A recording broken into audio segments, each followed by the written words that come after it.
할렐루야. 우리 회복 시리즈 이제 네 번째 시간입니다. 우리가 지금까지 나눴던 회복이 어떤 거였죠? 첫 번째는 복음의 회복, 그리고 둘째는 감정의 회복, 그리고 세 번째 정체성의 회복이었습니다. 이 모든 회복의 여정은 결국 단 하나의 꼭지점을 향해 달려가더라는 거죠. 그게 뭐냐? 바로 오늘 나눌 예배의 회복입니다. 여러분, 왜 이렇게 예배 그 목사님들이 입이 닳도록, 여러분 귀에 그냥 피가 나도록 예배를 외친다고 생각하죠? 이건 그냥 하는 말이 아닙니다. 신앙생활의 알파와 오메가, 시작과 끝이 바로 예배이기 때문인 줄로 믿습니다. 예배는 하나님을 만나는 유일한 공식 통로인 거예요. 그리고 우리의 영혼이 질식하지 않도록 숨을 쉬게 해주는 그 생명줄인 줄로 믿습니다. 그래서 영적으로 보면 너무나 당연한 공식이 나온다는 거죠. 예배가 살아나면 내 삶의 모든 영역이 함께 살아나는 줄로 믿습니다. 그런데 예배가 무너지면요, 다른 거 아무리 잘하는 것 같아도 결국 다 무너지고 맙니다. 마치 모래 위에 지은 집처럼 와르르 무너지고 순식간에 무너지고 마는 거예요. 그래서 하나님께서는 한 사람을 혹은 한 공동체를 회복시킬 때 다른 것부터 손대는 것이 아니라 바로 제일 먼저 가장 근본적인 것, 바로 무너진 예배의 제단부터 세우라고 명령하시는 줄로 믿습니다. 오늘 우리가 읽은 본문, 이 시대가 참 이스라엘 역사상 가장 캄캄했던 암흑과도 같은 시기였어요. 영적으로는 완전히 파산을 받은 시기였다고요. 이스라엘 백성들이 하나님을 그냥 잊어버린 것이 아닌 아주 적극적으로 하나님을 버렸습니다. 그리고 눈에 보이는 풍요, 그리고 즉각적으로 주는 쾌락을 약속하는 바알과 아세라를, 그 우상들을 자기들의 하나님이라고 섬기고 있었어요. 당연히 하나님의 제단, 예배를 드릴 제단들은 곳곳에 허물어졌고 예배는 흔적도 없이 사라졌다라는 겁니다. 바로 그때 하나님이 한 사람을 부르시죠. 바로 선지자 엘리야입니다. 그리고 이스라엘을 어떻게 회복시킬 건지, 그 첫 단추를 어디서부터 꿰야 하는지를 이 엘리야를 통해서 너무나도 확실하게 보여주고 있는 거예요. 사랑하는 성도 여러분, 혹시 오늘 이 자리에 오신 분들 중에 내 삶이 뭔가 계속해서 삐걱거리고 때는 무엇이 자꾸 꼬여만 가는 것 같고 기쁨도 없고 공허한 마음으로 오신 분들이 있습니까? 그렇다면 오늘 이 말씀에 여러분의 인생을 거셔야 돼요. 오늘 하나님께서 바로 나에게 말씀하시는 그 음성을 들어야 할 줄로 믿습니다. 회복의 시작은 다른 데 있는 것이 아니에요. 바로 나의 무너진 예배를 다시 세우는 것부터 시작되는 줄로 믿습니다. 자, 이제 오늘 본문으로 돌아와서 갈매산 꼭대기 한번 상상해 보시라는 거예요. 어마어마한 광경이죠. 한쪽에는 바알 선지자, 바알을 섬기는 선지자 450명, 그리고 아세라를 섬기는 선지자 400명이 그 포진해 있습니다. 그리고 반대편에는 바로 딱 한 사람, 엘리야 선지자가 서 있죠. 850대 1. 이건 말이나 되는 싸움입니까? 아니, 숫자만 딱 봐도 이건 게임이 안 되는 거예요. 그리고 그 주변에는 이도 저도 아니고 그저 눈치만 보고 있는 이스라엘 백성들이 쫙 둘러서 있는 거죠. 이 기가 막힌 상황에서 엘리야가 이스라엘 백성들을 향해서 말하는 그 첫 번째 외침이 뭐냐? 열왕기상 18장 21절에 나와요. 제가 읽어드릴게요.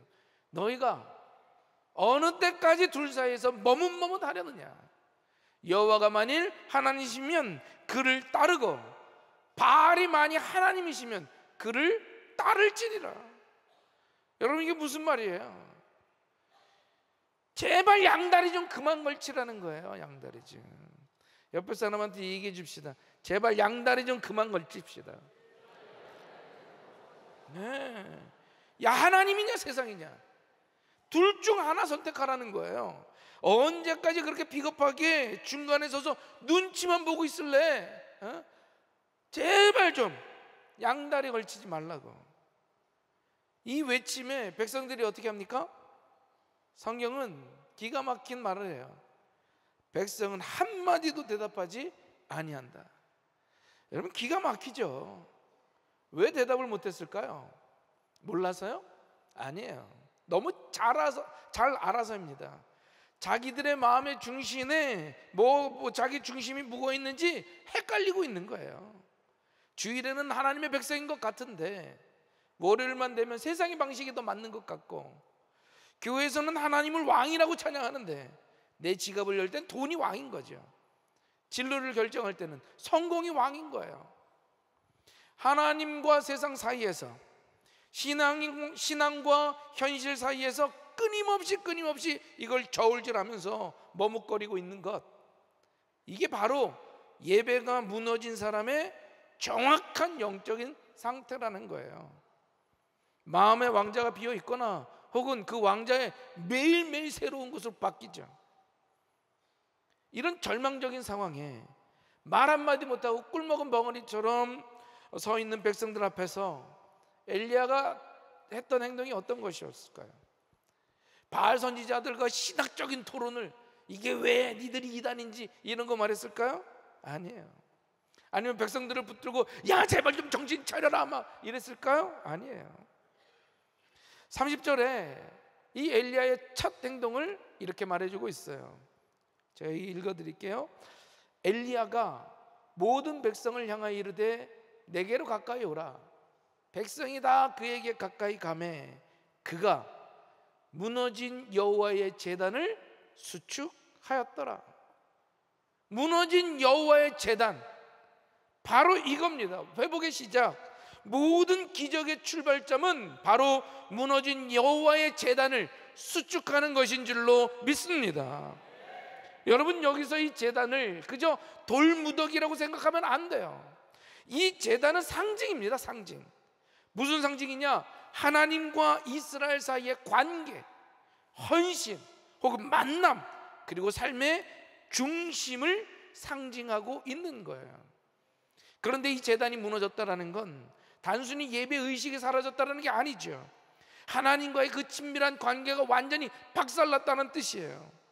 내 삶의 중심축이 하나님이 아니라 하나님에게서 떠나 세상으로 옮겨졌다라고 하는 것을 말하고 있는 거예요. 엘리야는 하늘에서 불이 떨어지는 진짜 기적이 일어나기 전에 먼저 하나님과의 관계가 회복되어야 될 그 자리, 그 예배의 자리를 다시 세운 줄로 믿습니다. 사랑하는 성도 여러분, 이 시간 다른 사람 보지 말고 여러분 자신에게 한번 정직하게 한번 물어보세요. 내 삶에 있는 여호와의 제단은 지금 어떠한 상태인가? 주일마다 교회에 나와서 예배는 드리고 있지만 내 삶의 중심이라는 그 제단이 여기저기 다 무너진 건 아닙니까? 그대로 방치되고 있는 건 아니에요? 내 마음의 왕좌에 하나님이 앉아 계십니까? 아니면 돈, 성공, 쾌락 같은 사람들의 인정 같은 것들이 버젓이 주인처럼 들어와 있는 건 아닙니까? 바라기는 이 무너진 예배의 제단을, 돌 하나하나를 다시 쌓아 올려서 이 예배의 회복을 시작하는 저와 여러분이 되기를 주님의 이름으로 축원합니다. 첫 번째, 그럼 우리 예배는 왜 무너졌는가라는 거예요. 우리가 근본적으로 질문을 던져봐야 돼요. 자, 이스라엘 백성들은 도대체 왜 그들을 애굽에서 건져내 주시고 광야에서도 먹이시고 약속의 땅까지 주신 살아계신 하나님을 버리고 왜 듣도 보도 못한 그 바알이라는 우상을 택했을까라는 거죠. 그 이유는요, 아주 간단하고 굉장히 현실적입니다. 바알은 비와 폭풍을 주관하는 신으로 알려져 있어요. 그래서 농사를 지어서 먹고 사는 그 가나안 땅에서는 비를 내려준다라는 것, 곧 풍요와 다산을 보장해준다, 이걸 의미합니다. 한마디로 그저 먹고 사는 문제, 이걸 해결해 주는 것을 신처럼 보였던 거예요. 눈에 보이지 않는 여호와 하나님은 저 멀리 있는 것 같고 왠지 나하고 별로 상관없는 것 같아요. 그런데 당장 내 밭에 이 비를 내려줄 것 같은 그 바알은 훨씬 더 현실적이고 더 능력 있는 신이라고 착각하고 있는 거라는 거죠. 여러분, 이 이야기가 단지 3000년 전에 고대 근동의 낡은 신화처럼 여겨지십니까? 참만해요. 오늘날 우리들에게도 수많은 바알들이 있다라는 거예요. 하나님보다 더 현실적인 힘을 가진 것처럼 보이는 그 돈이라고 하는 바알. 야, 이것만 있으면 내 노후 보장되고 이것만 있으면 사람들에게 내가 꿀리지 않고 살아갈 수가 있어 라고 생각하죠. 하나님보다 더 즉각적인 위로와 즐거움을 줄 것 같은 그 쾌락이라고 하는 그 바알. 술, 음란물, 게임, 쇼핑 등 잠깐의 어떤 그 짜릿함으로 내 안에 공허함을 좀 없애줄 것 같은 그런 생각 들죠. 하나님보다 더 확실한 안정과 자존감을 보장하는 성공, 인정, 그런 바알들, 좋은 대학, 좋은 직장, 높은 연봉, 막 사람들이 박수 쳐주고 갈채해주고 어휘해주는 그것이 마치 나의 존재의 가치를 인정해주는, 증명해주는 것처럼 느껴지더라는 거예요. 우리가 이런 현대판 바알에 마음이 그냥 홀라당 다 뺏겨버렸어요. 그래서 엘리야 시대의 이스라엘 백성들처럼 하나님과 세상 사이에서 그저 머뭇머뭇거리다가 양다리 걸치면서 계속 살아가고 있다는 거죠. 입술로는 주님을 부르지만 우리의 심장은 다른 것을 향해 뛰어가고 있습니다. 여러분, 예배가 무너지는 근본적인 이유는 딱 하나밖에 없어요. 하나님과의 그 첫사랑, 그 뜨겁고 친밀했던 관계를 잃어버렸기 때문인 거예요. 처음 예수님을 인격적으로 만나고 구원의 감격을 느끼며 콧물 눈물 다 흘리면서 막 예수라고 하는 이름만 들어도 가슴이 벅차고 너무너무 행복하고 예수님의 모든 거 다 알 수 있었는데 그 첫사랑 그 감격이 다 사라지고 말았어요. 우리가 너무 은혜에 익숙해졌죠. 예배에 길들여졌습니다. 하나님은 우리와 진짜 깊은 사랑의 관계를 맺고 싶어 하시는데 우리는 어느새 이 예배를 통해서 무언가를 얻어내려고 하는 종교 소비자가 되어버리고 말았다라는 거예요. 예배의 목적은 창조주 하나님을 높이고 그분의 영광을 높이는 것인데 그저 내 마음의 위로, 평안, 내 문제의 해결, 내 감정의 만족을 얻으려고 예배 드릴 때가 얼마나 많습니까? 예배는 이제 철저히 하나님을 위한 거예요. 나를 위한 것이 아닙니다. 그런데 어느덧 예배가 나를 위한 것이 돼버렸어요. 그러니 뭐 오늘 설교가 좀 그러네, 오늘 찬양이면 좀 이상하네, 나를 만족시켜줘야 되는 거예요. 아유, 교회 분위기가 왜 이래? 예배가 하나님이 아닌 나를 만족시키는 도구로 전락해버리고 말았다는 거예요. 이게 바로 무너진 제단의 정확한 모습이라는 거죠. 하나님과 내 얼굴 사이에 돈이라든지 성공이라든지 자아, 상처, 염려 이런 다른 것들이 잔뜩 끼어버려서 하나님의 얼굴을 제대로 볼 수가 없어요. 바로 이게 예배가 무너진 우리들의 현 주소라는 겁니다. 자, 그렇다면 어떻게 해야 이 예배를 회복할 수 있을까? 두 번째로 우리의 몸을 산제사로 드려야 할 줄로 믿습니다. 여러분, 이 무너진 제단을 다시 세운다는 건 구체적으로 어떤 것을 의미하는가? 그냥 주일 예배 빠지지 않고 기도 시간 조금 더 늘리고 찬양할 때 목소리 좀 크게 내고 그렇게 하면 무너진 예배의 제단이 수축되는 걸까요? 물론 그것도 중요합니다. 여러분, 예배 태도라는 것이 정말 중요해요. 그래서 예배 시간 맞춰서 오는 것, 또 어떤 예배가 끝나지도 않은데 막 가는 사람들이 있어요. 예배를 다 끝나고 가는 거, 옷차림이라든지 그리고 설교 들을 때 좀 눈 뜨고 들으세요, 제발. 눈을 감고 들으니까 자꾸 졸린 거예요. 여러분, 사람하고 대화할 때 눈 감고 그러고 들으면 그 얼마나 예의가 없습니까? 하나님의 말씀을 듣는 시간입니다. 하나님 우리에게 말씀하실 때 눈 뜨고 들으셔야지. 그럼 어떤 분은 핸드폰, 물론 깜빡 잊고 음량 소리를 못 줄여서 소리가 나는 건 오케이, 이해하죠. 그걸 듣고 예배 시간에 전화를 받고 있어.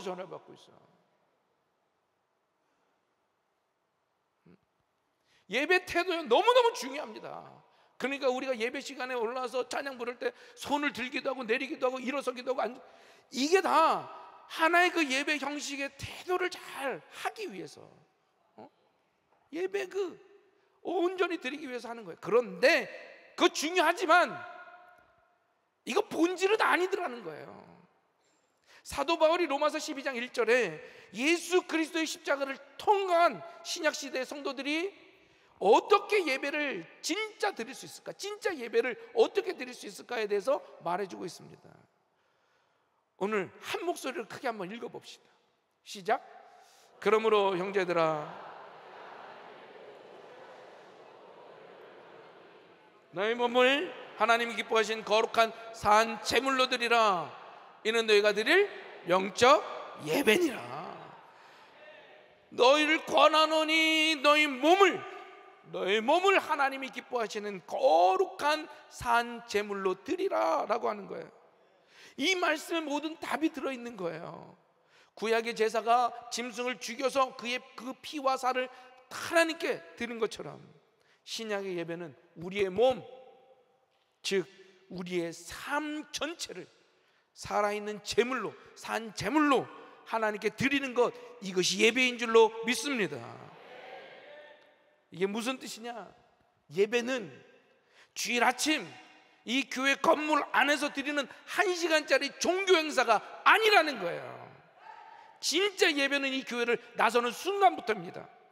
월요일 아침 출근길부터 토요일 밤에 잠자리에 들기까지 여러분의 삶, 우리의 삶 모든 순간순간이 예배의 현장이 되어야 된다는 거예요. 여러분이 일하는 직장에서 아무도 보지 않아도 내가 정직하게 일하는 것, 이게 바로 예배예요. 여러분의 가정에서 피곤하고 힘들겠지만 주님의 마음으로 배우자를 섬기고 자녀들을 안아주는 것, 그게 바로 예배입니다. 중요한 결정을 앞두고 내 생각, 내 경험, 내 욕심을 따르는 것이 아니라 하나님 어떡할까요? 어떻게 하는 것이 하나님이 기뻐하시는 일입니까? 라고 그분의 뜻을 먼저 묻는 것, 이것이 바로 예배라고 하는 거지요. 내 시간과 재능과 재물을 나의 만족과 유익만을 위해서 쓰는 것이 아니라 하나님의 영광과 그분의 나라를 위해서 구별하여 사용하는 것, 바로 이것이 예배인 줄로 믿습니다.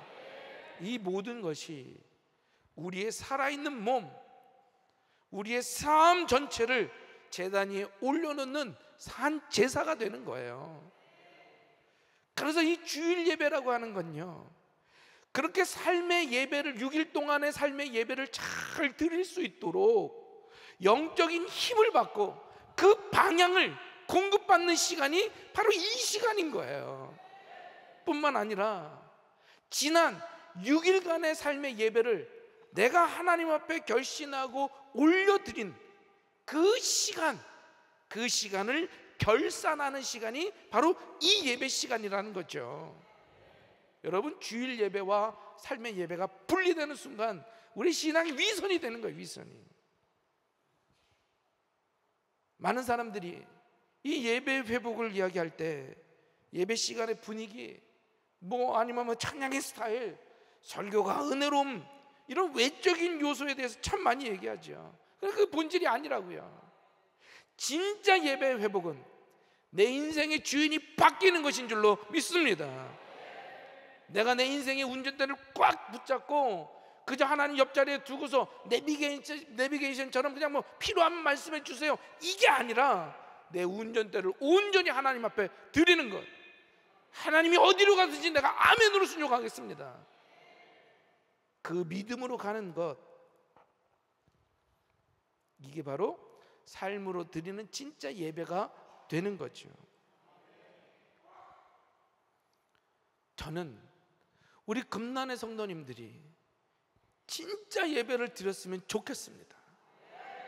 그저 예배를 1시간 참석하고 끝나는 것이 아니라 정말 하나님이 기뻐하시는 참된 예배자로 쓰기를 주님의 이름으로 축원합니다. 바라기는 우리의 태도, 예배에 대한 태도, 그리고 우리의 삶으로 드리는 진짜 예배가 회복되기를 주님의 이름으로 축원합니다. 마지막으로 이렇게 예배가 회복이 되면 바로 따라합시다. 하나님의 불이 임한다. 그렇죠. 이제 우리 다시 갈멜산으로 한번 돌아가 봅시다.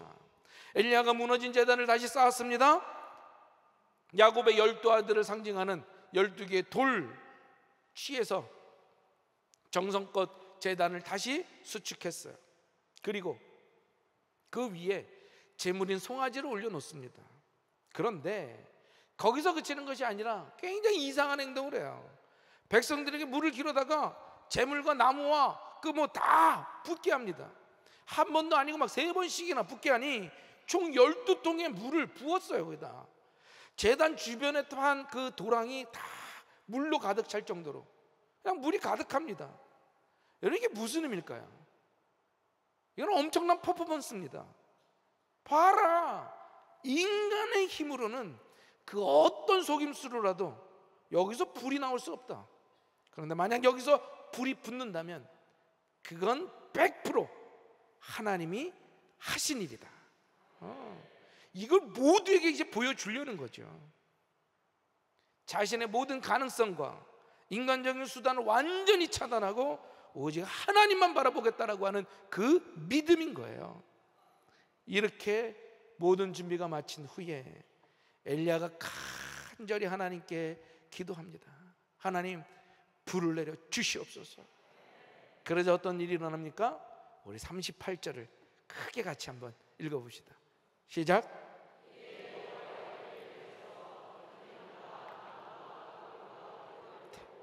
또 도랑의 물을 핥은지라. 이에 여호와의 불이 내려서 그 기도하자 예배가 회복되자 하나님의 불이 임했어요. 그리고 그냥 번제물만 태운 것이 아니라 나무와 돌과 흙뿐만 아니라 그 도랑의 모든 물이 순식간에 말라버렸어요.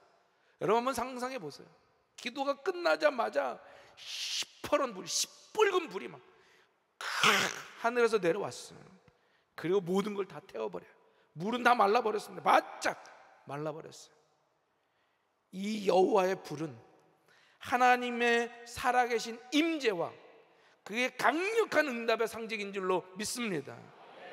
하나님께서 이 엘리야의 예배를, 그리고 예배를 통해서 돌이키려고 하는 이스라엘의 회개를 받으셨다라고 하는 명백한 증거를 보여주신 거죠. 사랑하는 성도 여러분, 저도 믿습니다. 이 불이 그저 3000년 전에 갈멜산에서만 타오르고 끝난 불이 아니라 오늘도 진짜 예배하는 자들에게 동일하게 하나님의 불이 임할 줄로 믿습니다.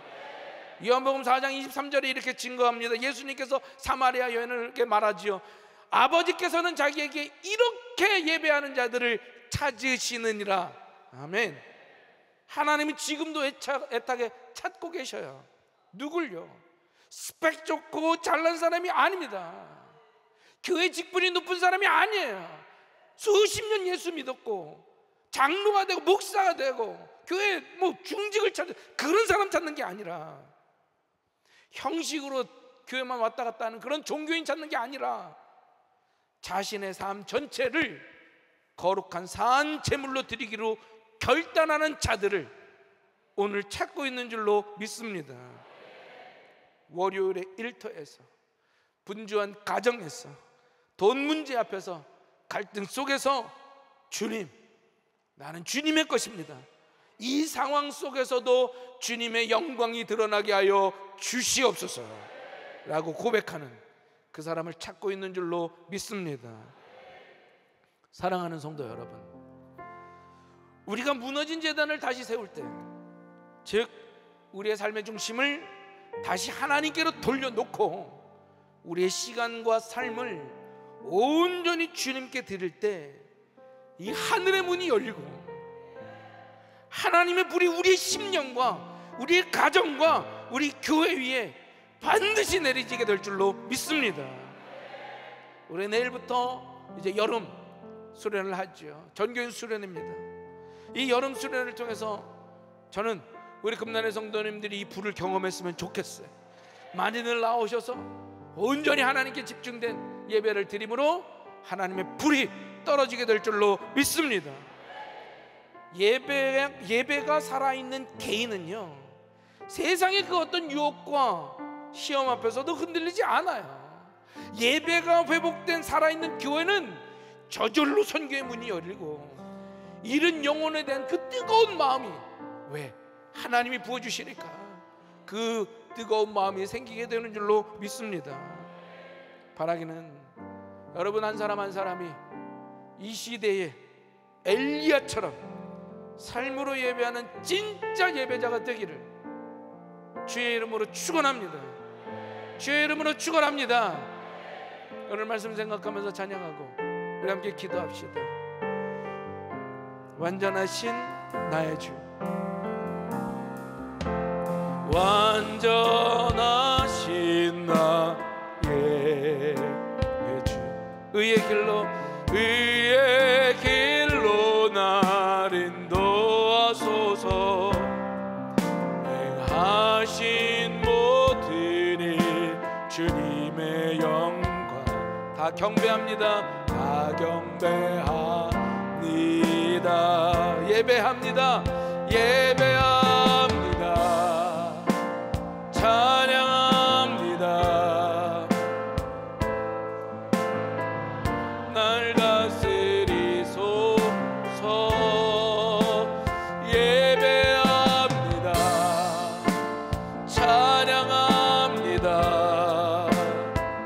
주님 홀로 높임. 우리 두 손 들고 다시 찬양합니다. 예배합니다. 예배합니다. 찬양합니다. 주님만 날 다스리소서. 예배합니다. 찬양합니다. 주님 홀로 높임 받으소서. 우리 이 시간 함께 기도했으면 좋겠습니다. 그동안의 우리의 예배가 누굴 위한 예배였는지, 나를 만족시키기 위한 예배였는지, 아니면 정말 하나님께 드리기 위한 예배였는지 한번 살펴봤으면 좋겠어요. 하나님, 그동안 우리의 예배가 나를 향하고 있었습니다. 그러나 이제 다시 하나님께로 향합니다. 하나님만 영광받아 주시옵소서. 우리의 삶의 예배로 하나님께 드립니다. 예배가 끝나고 돌아가는 그 모든 발걸음들이 다시 주님께로 돌아오 예배 드리는 그 순간까지 모든 순간순간이 예배가 되게 하여 주시옵소서. 우리 주여 한번 모르짖고 간절히 기도합니다. 주여!